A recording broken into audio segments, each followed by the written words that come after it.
deu polêmica, hein? São Paulo toma atitude surpreendente e irrita rival após jogo na Vila Belmiro. Bora falar muito sobre essa situação, bora falar mais sobre o jogo aí de ontem do São Paulo, tá? Tem jogador aí que tá fora do clássico contra o Santos domingo, tem informação de mercado da bola, jogador que tá no Fluminense pode pintar no São Paulo aí, meu querido. Isso e muito mais você vai acompanhar aqui nesse vídeo, mas antes, você que tá chegando agora, dá aquela moral de sempre, deixando seu like, se inscrevendo e ativando o sininho, que é muito importante, belezinha, meu parceiro? Tranquilidade? Então bora pro vídeo aí, bora para o que interessa. E ontem, como todo mundo sabe, São Paulo jogou na Vila Belmiro aí, né?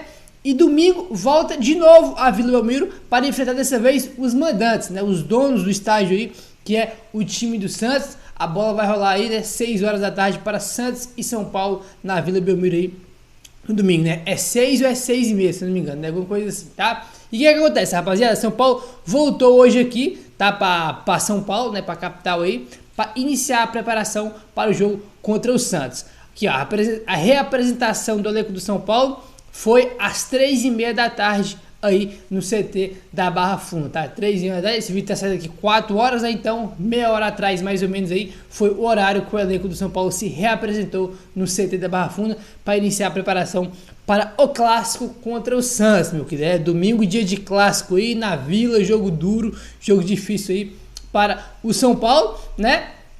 E agora o São Paulo tem mais 6 jogos para fazer aí até o final do Campeonato Brasileiro, tá? Temporada chegando ao fim aí, tá acabando, tá? Faltam 6 jogos para acabar a temporada aí. E desses 6 jogos, cara, 4 vão ser fora de casa aí e apenas 2 no estádio do Morumbi. Olha só, o próximo vai ter o Santos na Vila Belmiro, que já é domingo. Aí depois tem uma parada para data FIFA. Aí o primeiro jogo pós-data FIFA é o jogo contra o Fluminense do Maracanã, que vai ser o jogo da entrega das faixas aí, tudo mais. Esse jogo seria o jogo do final de semana passado, que o São Paulo não jogou, né? Porque o Fluminense jogou aí a final da Libertadores, então o jogo foi adiado, então esse jogo fica para depois da data FIFA, tá? Então, 2 jogos seguidos fora, Santos e Fluminense. Aí o São Paulo volta ao Morumbi para jogar contra o Cuiabá. Aí depois tem mais 2 jogos fora, contra o Bahia do Rogério Ceni, lá na Fonte Nova. Depois o Atlético Mineiro em BH. E depois, para finalizar aí, a última rodada do Campeonato Brasileiro, o último jogo do ano será contra o Flamengo no estádio do Morumbi, tá? Então, 4 jogos fora e 2 apenas no Morumbi. Aí, 6 jogos para acabar a temporada. 4 jogos aí, né? Vamos ver se o São Paulo vai conseguir jogar, conseguir ganhar algum jogo como visitante aí, né? Ganhou ontem contra o Bragantino, mas foi fora de casa, mas foi como mandante. Aí, vamos ver se o São Paulo vai ganhar algo como visitante aí, né? Vai ter 4 oportunidades ainda nessa reta final de campeonato. Só jogo duro, irmão. Jogo difícil aí, né, cara? Acho que, apesar dos times serem bons, né, cara? Como o Atlético Mineiro o Fluminense, beleza que o Santos tem um time mais fraco, o Bahia tem um time mais fraco ele também, mas são times que estão brigando para não cair, irmão. Vai ser jogo duro aí de qualquer forma, tá bom? E rapaziada, olha só isso aqui, pra vocês terem ideia, né? O São Paulo, além de ter ganhado o jogo, jogou bem, jogou melhor que o Bragantino. E o São Paulo tem uma dificuldade muito grande de jogar contra o Red Bull Bragantino. Olha só essa estatística aqui. Só para lembrar um detalhe, essa estatística aqui foi antes do jogo do São Paulo de ontem contra o Bragantino, tá? Foi antes do jogo, olha só. Piores aproveitamentos do São Paulo por adversário na era dos pontos corridos, tá? O critério tem que ter 5 ou mais jogos contra esses times aí, tá? O pior aproveitamento do Bragantino contra o Bragantino, que são 28,6% de aproveitamento. Depois veio o Cuiabá com 40%, Criciúma com 41,7% e a Chapecoense com 42,7%. Tá? Então, São Paulo tem o pior aproveitamento aí contra o Bragantino de 28,6%. Era 28,6% porque o São Paulo venceu o jogo aí de ontem, né? Esse número aqui são de antes da partida aí contra o Bragantino. Então, cara, o São Paulo, cara, que eu não sei se pode falar que é freguês do Red Bull Bragantino, porque desde que virou Red Bull Bragantino pode ter uma dificuldade enorme de jogar contra o Bragantino aí, né? É um time bem chato, né, cara, que incomoda muito os times grandes aí. E o São Paulo tem sempre muita dificuldade de jogar e de vencer o Red Bull Bragantino. Aí, né, cara, tem um aproveitamento muito abaixo aí, né, mas ontem conseguiu não só ganhar, mas fazer uma boa partida aí, né, cara. Como eu falei, não sei se posso chamar de freguês do Bragantino, mas que tem uma dificuldade assim, gigantesca para enfrentar os caras, isso tem, né, impressionante aí o como cresceu o Red Bragantino desde que virou Red Bull, irmão. Os caras incomodam muito aí mesmo, né? E agora estão brigando pelo título aí do Campeonato Brasileiro, tá? Bora falar agora ainda sobre a questão do Edson, tá? Do jogo de ontem aí. O Edson que ficou um tempão sem marcar gols aí, porque, cara, se voltava e jogava 2 jogos, se machucava de novo, né, cara? Foi um ano muito terrível aí em questão de lesão pro Edson, né? Tá aqui, ó. Erisson comemora recuperação com o primeiro gol em 7 meses no São Paulo. 7 meses depois dos 2 gols contra o Tigre pela Copa Sul-Americana, Erisson voltou a marcar com a camisa de São Paulo. Nesta quarta-feira, o centroavante foi decisivo e anotou de pênalti nos acréscimos o gol da vitória do São Paulo por 1-0 sobre o Red Bull Bragantino. O gol veio com desabafo e emoção na saída do gramado. Erisson se tornou alvo de brincadeira de Caio Paulista, que sofreu o pênalti convertido, e comemorou a reviravolta da temporada com a recuperação de problemas físicos que o tiraram por quase 5 meses da temporada. O Erisson falou o seguinte, abre aspas para ele aí: foi um começo de ano muito complicado para mim. Sou um cara que sempre me dediquei, que me cuido muito. Tenho até fisioterapeuta em casa. Fiquei muito triste. Nunca tinha me machucado assim. Perdi quase 5 meses, um período que me machucou bastante, eu e meus familiares. Pude fazer o gol hoje e dar a vitória ao São Paulo e agora é continuar trabalhando firme, afirmou aí o Erisson, né? Fecha aspas aí para ele, né? Tem só mais um trechinho aqui, ó. Quero parabenizar a equipe toda e o Dorival, que sempre me colocou para cima, dizendo que minha hora iria chegar. É um grupo maravilhoso, todo mundo se ajuda. Isso é o mais importante, acrescentou aí o Erisson, né? E o Caio Paulista estava ali do lado dele, também dando entrevista, ele fez uma brincadeira, ó. Antes do centroavante comemorar o seu papel decisivo na partida, Caio Paulista tratou de pedir a palavra para brincar com o camisa 49. Abre aspas.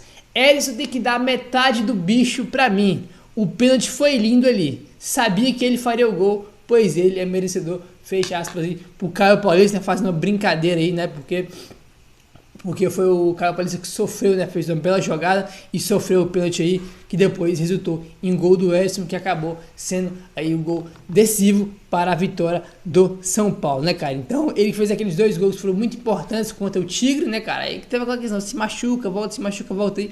O cara, ele nunca teve uma lesão muscular na vida dele, pra vocês terem ideia, cara. Lesão muscular nunca teve aí, nunca foi de ficar fora por causa de lesão. Ele teve raríssimas lesões na carreira dele, e as que teve, cara, não foi nada sério. Muscular, pra vocês terem ideia, que é uma lesão comum, né, cara? Quase todo jogador tem lesão muscular aí.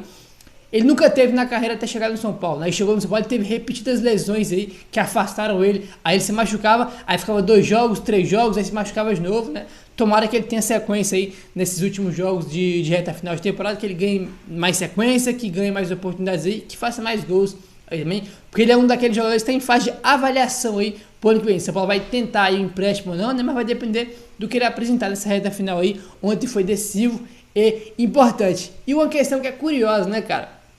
O Bragantino ontem se vence São Paulo, né? Até a partida de ontem, o Bragantino dependia apenas de si para ser campeão brasileiro aí. Agora não depende mais porque perdeu aí pro São Paulo, né? Tem um jogo do Botafogo ainda e tudo mais.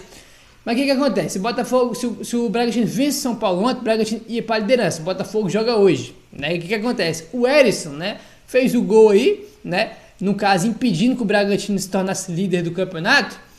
E o Erisson é jogador do Botafogo, né? Ele tem emprestado pro São Paulo. Então, um jogador do Botafogo ajudando o Botafogo aí. Pra você ver como que é as coisas do futebol, né, cara? Como é maluco o futebol, como tem uns roteiros assim, surreal, inacreditável, né? O jogador que é do Botafogo, que tá no São Paulo aí, né? Além de ajudar o São Paulo com os 3 pontos, evidentemente, né? Ajuda também aí o clube que é o dono dos seus direitos econômicos aí, que é o Botafogo, né, cara? Uma curiosidade aí bem louca. O futebol tem uns roteiros, irmão, que é coisa de maluco. O futebol tem umas questões que só o futebol tem, meu irmão, e não tem lugar não, chega a ser bizarro. Aí, tá? Eu gosto do Edson, tá? Já falei aqui já várias vezes, acho ele bom jogador, acho ele um ótimo reserva pro Calera. A questão foi que esse ano ele se machucou mais que o próprio Calera. Quando o Calera tava machucado aí, ele não tava disponível, né? Acho que essa aqui é a primeira vez na temporada que o Calera tá fora e o Erisson, que é o reserva dele, tá disponível aí para o substituir.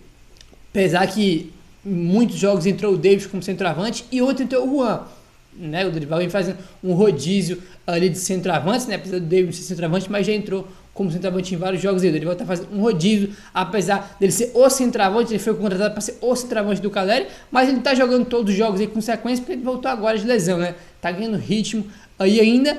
E essa que é a questão, né, dele não jogar. Acho que ele é bom jogador, a questão dele ter rendido o que foi esperado nele aí, foi porque ele ficou fora, né, mas quando ele jogou aí, eu achei que ele foi bem, tá? Vamos ver como vai ser essa reta final dele aí. Eu acho ele bom jogador, cara, eu gosto dele, acho que ele tem tudo para ajudar o São Paulo aí, é torcer para ele ficar saudável, né, não continuar se machucando aí. No São Paulo também tem essa questão que é impressionante, tá, cara? Como a gente falou, o cara mal se machucava na carreira dele, aí chega no São Paulo, se machuca toda hora. É uns negócios também que acontece no São Paulo que é impressionante, viu, cara? Bom, mudando de assunto agora, vamos falar sobre o mercado da bola, tá, rapaziada? São Paulo já, como todo mundo sabe, planejamento para 2024 já foi iniciado, né, cara? São Paulo já tá de olho aí no próximo ano, planejando contratações, buscando nomes, de olho no mercado de transferências aí, tá? Tá aqui a informação do Alexander Vieira.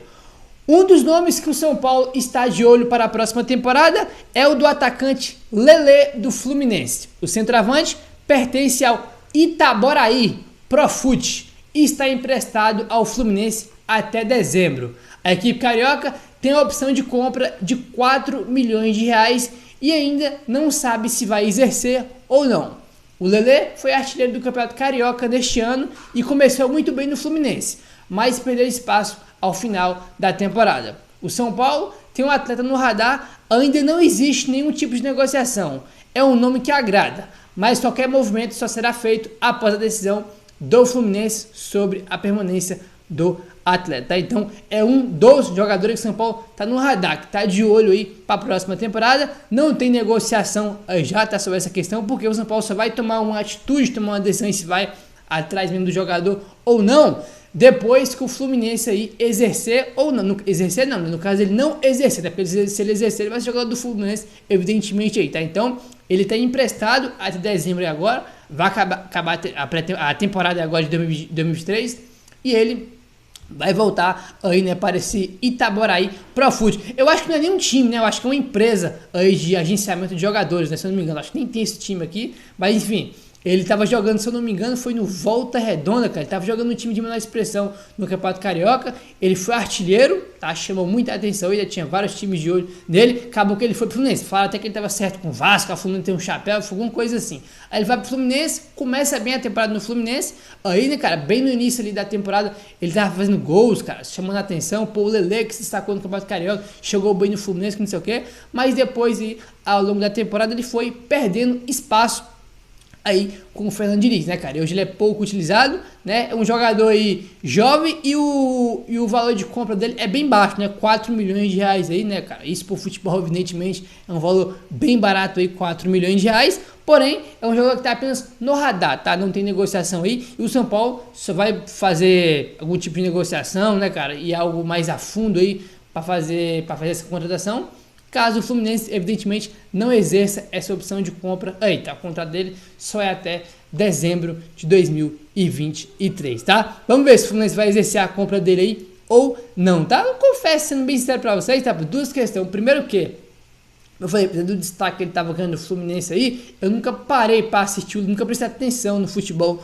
do Lelê aí, tá? E também, não sei se me anima muito, né, cara? Acho que por ser um cara jovem aí, com potencial, acho que pode ser talvez interessante, né? Mas, no geral, assim, confesso pra vocês que não me anima muito aí. Não, ele é centroavante, né? No caso, seria ele também um centroavante reserva pro Caleri. A gente acabou de falar do Erisson aí, que não tem certeza que fica, né? O David deve sair aí. Então, é uma das opções aqui, né, de centroavante reserva pro Caleri para o ano que vem. Mas o São vai tomar uma decisão aí quando acabar o campeonato e ver se o Fluminense vai tomar a decisão de comprar ou não, tá? E agora bora falar sobre uma polêmica, rapaz, que teve aí ontem, tá?